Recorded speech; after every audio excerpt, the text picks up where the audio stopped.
ಸಡಿಲಾಗೋದು ಅಂದ್ರೆ ಏನು ಸರ್? ಸ್ವಲ್ಪ ಸಡಿಲಿದ್ರೆ ಎಲ್ಲರೂ ಕೂಡ ಸಿದ್ದರಾಮಯ್ಯನವರ ವಿರುದ್ಧ ನಿಲ್ಲಿಕ್ಕೂ ಕೂಡ ರೆಡಿ ಅಂದ್ರೆ ಏನಾದ್ರೆ ಅಂತ ಈಗ ಇವ್ರ ಈಗ ಅಧಿಕಾರ ಹೋಗ್ತದೆ ಅನ್ನೋ ಸಂದರ್ಭ ಬಂದಾಗ ಅಲ್ಲಿ ಯಾರು ಉಳಿಯಲ್ಲ. ಯಾರು ಮುಂದೆ ಅಧಿಕಾರಿಗೆ ಬರ್ತಾರೆ ಅವ್ರ ಮನೆ ಬಾಗಿಲಲ್ಲಿ ನಿಂತಿರ್ತಾರೆ. This is politics madam, this is politics. ನೀವೊಂದ್ ಕಡೆ ಹೇಳ್ತೀರಿ ಸಿದ್ದರಾಮಯ್ಯನವ್ರಿಗೆ ಬೆಂಬಲ ಯಾರು ಇಲ್ಲ, 5 ವರ್ಷ ಅವರೇ ಮುಂದುವರಿಬೇಕು ಅಂತ ಹೇಳ್ತಿರೋದು ಕೇವಲ ಸಿದ್ದರಾಮಯ್ಯನವರ ಮಗ ಬಿಟ್ರೆ ಸಿದ್ದರಾಮಯ್ಯ ಇಬ್ರೇನೆ ಅಂತ ಹೇಳಿ. ನಾನು ಹೇಳ್ತಾ ಇರೋದು ಯಾರು ಇಲ್ಲ ಅಂತ ನಾನು ಹೇಳಲ್ಲಮ್ಮ. ನಾನು ಪಾಲಿಟಿಕ್ಸ್ ಅಲ್ಲಿ 50 ವರ್ಷದಿಂದ ಇರೋನು. ನಾನು ಹಲವಾರು ಮುಖ್ಯಮಂತ್ರಿಗಳ ಜೊತೆ ಕೆಲಸ ಮಾಡಿರೋನು. ರಾಜಕಾರಣವನ್ನ ಬಹಳ ಹತ್ತಿರದಿಂದ ನೋಡಿರ್ತಕ್ಕಂಥವನು. ಯಾರು ಇಲ್ಲ ಅಂತ ನಾನು ಹೇಳಲ್ಲ. ಪಾಪ ಅವ್ರ ಮಗನೇ ಮಾತಾಡ್ತಾ ಇರ್ತಾರೆ. ಅವ್ರ ಮಗ ಒಂದ್ಸರಿ ಹೇಳಿದ್ರು, ನಮ್ಮಪ್ಪ ಮಹಾರಾಜರಿಗಿಂತ ಹೆಚ್ಚು ಕೆಲಸ ಮಾಡಿದ್ದಾರೆ ಅಂತ. ಹೆಚ್ಚು ಕೆಲಸ ಮಾಡಿದ್ರೆ ಯಾಕೆ ಬರೀ ಮೈಸೂರಲ್ಲೇ ಸೋಲ್ತಾ ಇದ್ದೀವಿ ನಾವು? ಮೈಸೂರಲ್ಲಿ ಇವ್ರು ಯಾಕೆ ಸೋತ್ರು 36,000ದಲ್ಲಿ MLAಗೆ? 2009ರಲ್ಲಿ ನಾನು MP ಆಗಿ ಗೆದ್ದಿದ್ ಬಿಟ್ರೆ ಮುಂದಕ್ಕೆಲ್ಲ ಎಲ್ಲಿ 14ನೇ ಇಸ್ವಿ ನನ್ನನ್ನೇ ಸೋಲಿಸಿದ್ರು ಇವರು MP ಆಗಿ. ಅಲ್ಲಿಂದ ಇಲ್ಲಿಯ ತನಕ MP ಗೆದ್ದಿಲ್ಲ ಯಾಕೆ? ಹಾಗಾದ್ರೆ ಸಿದ್ದರಾಮಯ್ಯನ ವರ್ಚಸ್ ಏನಾಯ್ತು? ಸಿದ್ದರಾಮಯ್ಯನ ವರ್ಚಸ್ ಏನಾಯ್ತು ಮೈಸೂರಲ್ಲಿ? ಮಂಡ್ಯದಲ್ಲೂ ಗೆಲ್ಲಿಲ್ಲ, ಮೈಸೂರಲ್ಲೂ ಗೆಲ್ಲಿಲ್ಲ. ಇಲ್ಲಿ ಏನಾಯ್ತು? ಬಟ್ ಸಿದ್ದರಾಮಯ್ಯನವರು ಮುಂದುವರಿಬೇಕು ಅಂತ ಹೇಳಿ ಅವ್ರಿಗೆ ಬೈಕೆ ಇದೆಯೋ ಅಲ್ಲೋ ಗೊತ್ತಿಲ್ಲ. ಪಕ್ಷದಲ್ಲೇ ಕೆಲವರು, ಅದರಲ್ಲೂ ಸತೀಶ್ ಜಾರಕಿಹೊಳಿಯಂತಹ ನಾಯಕರು ಸಿದ್ದರಾಮಯ್ಯನವರನ್ನ ಕೆಳಗಿಳಿಯೋಕ್ ಬಿಡೋದಿಲ್ಲ. ಕೆಳಗಿಳಿದ್ರೂ ಕೂಡ DK ಶಿವಕುಮಾರ್ ಅವರನ್ನ ಅಲ್ಲಿ ಕೂರ್ಲಿಕ್ಕೆ ಬಿಡೋದಿಲ್ಲ ಅನ್ನೋ ಚರ್ಚೆ ಕೂಡ ನಡೀತಾ ಇದೆ. ಅಲ್ಲ, ಅವ್ರು ಯಾರು ಹೇಳಕ್ಕೆ ಶಿವಕುಮಾರ್ನ ಬಿಡಲ್ಲ ಆಗಲಿಕ್ಕೆ ಅಂತೇಳಿ? High command has to take decision. ಅದನ್ನ ಈಗ high command has to take decision. 30 ತಿಂಗಳಾಗಿದೆ ಅಂತ ಎಲ್ಲರಿಗೂ ಗೊತ್ತಿರೋ. ಅದಿಲ್ಲ ಅಂತ ಹೇಳಿ ಸಿದ್ದರಾಮಯ್ಯನವರು ಚಾಮುಂಡೇಶ್ವರಿಗೆ ಒಂದು ಚಾಮುಂಡಮ್ಮನ ಸನ್ನಿಧಾನದಲ್ಲಿ ಹೇಳಿ ಇಲ್ಲ ಇದು ಯಾವುದು ಆಗಿಲ್ಲ ಅಂತ ಹೇಳ್ಬಿಡೋದಕ್ಕೊಂದು ತೆರೆ ಮಾಡ್ಲಿ. ಜನಪರವಾದ ಕೆಲಸಗಳನ್ನ ಮಾಡ್ತಾ ಇರೋದು ಸಿದ್ದರಾಮಯ್ಯನವರು. ಪಂಚ ಗ್ಯಾರಂಟಿಗಳ ಹರಿಕಾರ ಸಿದ್ದರಾಮಯ್ಯನವರು. ಸರ್ಕಾರವನ್ನ ಮುನ್ನಡೆಸ್ಕೊಂಡು ಹೋಗಿ ರಾಜ್ಯವನ್ನ ಅಭಿವೃದ್ಧಿ ಪಥದತ್ತ ತೆಗೆದುಕೊಂಡು ಹೋಗ್ತಿರೋದು ಸಿದ್ದರಾಮಯ್ಯನವರು. ದೂರದೃಷ್ಟಿಯ ನಾಯಕ, ಹಿಂದುಳಿದ ವರ್ಗಗಳ ನಾಯಕ, ಹೀಗೆಲ್ಲ ಬಿರುದುಗಳನ್ನು ಕೊಡ್ತಿದ್ದಾರೆ. ಈ ರಾಜ್ಯದಲ್ಲಿ ಹಿಂದುಳಿದ ವರ್ಗದ ಸಮಸ್ತರ ನಾಯಕ ಅಂತ ದೇವರಾಜ್ ಅರಸು ಆದ್ಮೇಲೆ ಯಾರೂ ಬರಲಿಲ್ಲ. ಸಿದ್ದರಾಮಯ್ಯನವರಲ್ವಾ? ಹತ್ತತ್ರ SM ಕೃಷ್ಣ ಅವ್ರು ಬಂದರು. ಏನ್ ಕಾರ್ಯಕ್ರಮ ಕೊಟ್ಟಿದ್ದೀರಿ ಜನರಿಗೆ? ಏನ್ ಕಾರ್ಯಕ್ರಮ ಕೊಟ್ಟಿದ್ದೀರಿ? 5 ಗ್ಯಾರಂಟಿ ಏನ್ರಿ ಇದು? 7.5 ಲಕ್ಷ ಸಾಲ. ನೀವೇ 5 ಲಕ್ಷ ಸಾಲ ಮಾಡಿದೀರಾ. ಈಗ ಪ್ರತಿ ತಿಂಗಳು ಸಾಲ ಮಾಡ್ತಾ ಇದ್ದೀರಾ ಗ್ಯಾರಂಟಿಗೋಸ್ಕರವಾಗಿ. ಈ ಗ್ಯಾರಂಟಿ ಕಾರ್ಯಕ್ರಮಗಳು ಯಾವಾಗ? ನಮ್ಮ ಹತ್ರ ಸಫಿಶಿಯಂಟ್ ಮನಿ ಇದ್ದಾಗ, ನಮ್ಮ ಹತ್ರ ಹಣ ಇದ್ದಾಗ, ಹಣವೇ ಇಲ್ಲದೆ ಸಾಲ ಮಾಡಿ ಯಾವ ಕಾರ್ಯಕ್ರಮ ಕೊಡ್ತೀರಾ ನೀವು? ಇದನ್ನ ಕಾರ್ಯಕ್ರಮ ಅಂತ ಹೇಳಲಿಕ್ಕಾಗುತ್ತೆ? ಇದನ್ನ ನೋ. ಇಷ್ಟೆಲ್ಲ ಕೊಟ್ಟರು ಮತ್ತೆ ಯಾಕೆ ಸೋಲ್ತಾ ಇದ್ರಿ ಪಾರ್ಲಿಮೆಂಟ್ ಅಲ್ಲಿ? ಅಲ್ಲಿ ಇಲ್ಲೆಲ್ಲ ಸಾಲದ ವಿಚಾರ ಪ್ರಸ್ತಾಪ ಮಾಡ್ತಿದ್ದೀರಿ. ಆದ್ರೆ ದಾಖಲೆಯ ಬಾರಿ ಈ ಬಜೆಟ್ ಅನ್ನ ಮಂಡಿಸಿದ ಖ್ಯಾತಿ ಸಿದ್ದರಾಮಯ್ಯನವರಿಗಿರೋದು. ಲೆಕ್ಕಾಚಾರದಲ್ಲಿ ಬಹಳ ಪಕ್ಕಾ ಇರ್ತಾರೆ. ನೀವು ಸಾಲ ಅಂತ ಹೇಳ್ತೀರಿ, ಕೇಂದ್ರ ಸರ್ಕಾರದ ಕಡೆ ಬೊಟ್ಟು ಮಾಡ್ತಾರೆ. ಕೇಂದ್ರ ಸರ್ಕಾರ ನಮ್ಗಿಂತ ಜಾಸ್ತಿ ಸಾಲ ಮಾಡ್ತಾ ಇದೆ, ಅದನ್ನ ಯಾರು ಪ್ರಶ್ನೆ ಮಾಡೋದಿಲ್ಲ ಅಂತ ಹೇಳಿ ನಾವು ಪ್ರಶ್ನೆ ಮಾಡ್ತಾ ಇದ್ದು ಕರ್ನಾಟಕ ರಾಜ್ಯದ ಮುಖ್ಯಮಂತ್ರಿ ಸಿದ್ದರಾಮಯ್ಯ ಹೊರತು ನಿಮ್ಮನ್ನ ಪ್ರಶ್ನೆ ಮಾಡಿದ್ರೆ ಅಲ್ಲೆಲ್ಲೋ ಬಿಟ್ ಮಾಡೋದು. ಅವ್ರು ನೋಡ್ರಿ, ಇವ್ರು ನೋಡ್ರಿ, ಇವೆಲ್ಲ ಬರೀ ದಬಾವಣೆ ಇವು.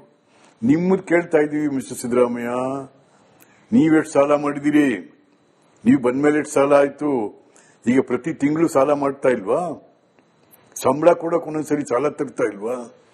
ಇದು ನೀವು ಹಣಕಾಸು ಮಂತ್ರಿಯಾಗಿ 16 ಸಾರಿ ಬರೀ ಮಂಡನೆ ಅಷ್ಟೇ. What is the reforms in that? As a finance minister of the state, what was the reforms in the finance?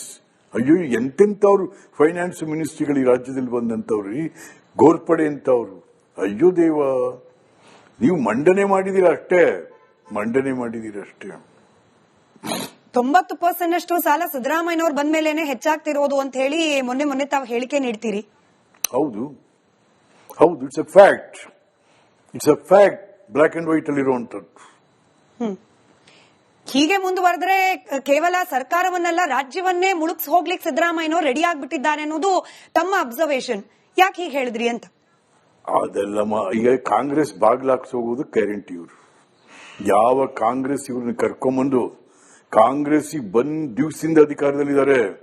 Opposition leader, deputy chief minister, chief minister 2 ಸರ್ತಿ ಕೊಟ್ಟಿದ್ದಾರೆ. ಅಂತ ಕಾಂಗ್ರೆಸ್ಸಿನ ಬಾಗ್ಲಾಕ್ಸ್ ಹೋಗುವುದು ಖಚಿತ. ಇವರು ಅವರ ನಡವಳಿಕೆಗಳು, ತಗೊಳ್ತಾ ಇರ್ತಕ್ಕಂಥ ತೀರ್ಮಾನಗಳು, ಅವರ ದ್ವೇಷ ಭಾವನೆ, ಮನುಷ್ಯ ದ್ವೇಷಿ ಇವರು ಒಂಥರ, ಇವೆಲ್ಲವೂ ಕೂಡ ಕಾಂಗ್ರೆಸ್ ಪಕ್ಷದ ಮೇಲೆ ಪರಿಣಾಮ ಬೀರ್ತಾ ಹೋಗ್ತಿರ್ತವೆ. ಸಮಾಜವಾದಿ ನಾಯಕ ಅಂದ್ರೆ ನೀವು ನೋಡಿದ್ರೆ ಮನುಷ್ಯ ದ್ವೇಷಿ ಅಂತ ಹೇಳ್ತಿದ್ದೀರಿ, ಇದು ಹೆಂಗೆ ಅಂತ ವೀಕ್ ಆಗ್ತಾ ಇದೀವಿ. ಯಾವ ಸಮಾಜವಾದಿ ನಾಯಕ? ಬನ್ನಿ, ಮೈಸೂರಲ್ಲಿ 35 ಕೋಟಿನಲ್ಲಿ ಮನೆ ಕಟ್ತಾ ಇದ್ದಾರೆ. ಎಷ್ಟೋ ಜನ ಬೀದಿಲ್ ಬಿದ್ದಿದ್ದಾರೆ, ಸೂರಿಲ್ಲ, ನೀರಿಲ್ಲ. ಇವರು 35 ಕೋಟಿ ಮನೆ ಮೈಸೂರಲ್ಲಿ ಕಟ್ತಾ ಇದ್ದಾರೆ. ಬಂದು ನೋಡ್ರಿ ಅದನ್ನ. ಇವರು ಸಮಾಜವಾದಿ. ಓಹೋ. ಸಿದ್ದರಾಮಯ್ಯನವರ ಸಾಧನೆ ಬಗ್ಗೆ ಮಾತನಾಡುವಾಗ ತಾವು ಹೇಳ್ತೀರಿ ಗುಂಡಿ ಬಿದ್ದ ರಾಜ್ಯದ ಬಂಡನಾಯಕ ಆಗೋಗ್ಬಿಟ್ಟಿದ್ದಾರೆ ಸಿದ್ದರಾಮಯ್ಯನವರು ಅಂತ. ಖಂಡಿತ ಗುಂಡಿ ಮುಚ್ಚಕ್ಕಾಗಿಲ್ವಲ್ರಿ ನಿಮ್ ಕೈಲಿ? ಅಯ್ಯೋ, ಇಲ್ಲಿ ಮೈಸೂರಲ್ಲಿ ಮೂಡ ಅಂತಿದೆ, ಅರ್ಬನ್ ಡೆವಲಪ್ಮೆಂಟ್ ಅಥಾರಿಟಿ. 72,000 ಅರ್ಜಿಗಳು ಬಾಕಿ ಬಿದ್ದಿದ್ದಾವೆ. ಬಾಕಿ ಬಿದ್ದಿದ್ರು ನಿಮ್ಮ ಹೆಂಡತಿ ಹೆಸರಲ್ಲಿ 14 ಸೈಟ್ ತಗೊಂಡ್ಬಿಟ್ರಿ. ಹೇಗೆ ಇದು? ಇಲ್ಲಿ ಮೂಡಾನೇ ನೀವು ಸರಿ ಮಾಡ್ಲಿಕ್ಕಾಗ್ಲಿಲ್ಲ, ಮತ್ ರಾಜ್ಯ ಏನ್ ಸರಿ ಮಾಡ್ತೀರಾ ನೀವು? ಹಾಗಾಗಿ ರಸ್ತೆ ಗುಂಡಿ ಬಿದ್ದ ರಾಜ್ಯದ ಬಂಡನಾಯಕ ಅಂತ ಹೇಳ್ತೀನಿ. ನಿಜ. ಸಿದ್ದರಾಮಯ್ಯನವರು ಹಿಂದುಳಿದ ವರ್ಗಗಳಿಗೆ ಅನೇಕ ಯೋಜನೆಗಳನ್ನ ಕೊಡ್ತಿದ್ದಾರೆ ಅಂತ ಹೇಳಿ ವಾದ ಮಾಡೋರು ಎಷ್ಟಿದ್ದಾರೋ, ಇತ್ತೀಚೆಗೆ ವಿರೋಧ ಪಕ್ಷವಾಗಿರುವ ಬಿಜೆಪಿ ಕಡೆಯಿಂದ ಬರ್ತಿರುವ ಕಾನ್ಸ್ಟೆಂಟ್ ಆರೋಪ ಅಂದ್ರೆ ಸಿದ್ದರಾಮಯ್ಯನವರ ಈ ಅವಧಿಯಲ್ಲಿ ಅತ್ಯಂತ ಹೆಚ್ಚು ಅನ್ಯಾಯ ಯಾರಿಗಾದ್ರೂ ಆಗಿದೆ ಅಂದ್ರೆ ಹಿಂದುಳಿದವರಿಗೆ. ವಾಲ್ಮೀಕಿ ನಿಗಮ ಹಗರಣ ಸಿದ್ದರಾಮಯ್ಯನವರ ಅಡಿಯಲ್ಲಾಗಿರೋದು, ಎಸ್ಸಿಪಿ ಟಿಎಸ್ಪಿ ಹಣ ದುರ್ಬಳಕೆ ಸಿದ್ದರಾಮಯ್ಯನವರ ಅವಧಿಯಲ್ಲಾಗಿರೋದು. ಯಾವ ವಾದವನ್ನ ಜನ, ಅದರಲ್ಲೂ ಹಿಂದುಳಿದ ವರ್ಗದ ಜನ ಯಾವ ವಾದವನ್ನ ಗಮನಿಸಬೇಕು, ಹಾಗೆ ಅದನ್ನು ಒಪ್ಕೊಳ್ಬೇಕು ಅಂತ ತಮ್ಮ ಪ್ರಕಾರ? ಯಾರು ತಾಯಿ? ವಾಲ್ಮೀಕಿ ನಿಗಮ ಯಾರಿಗಿರೋದು? ಎಸ್ಟಿಗಳಿಗೆ ತಾನೆ. ಬೋವಿ ನಿಗಮ ಯಾರಿಗಿರೋದು? ಅದು SC ST. ಅಲ್ಲೆಲ್ಲ ದುಡ್ಡು ತಿಂದಾಕ್ಬಿಟ್ರು ನಿಮ್ ಶಿಷ್ಯರೇ. ಏನಾಯ್ತು? ಎಲ್ಲ ಈಚೆನೆ ಇದಾರಪ್ಪ.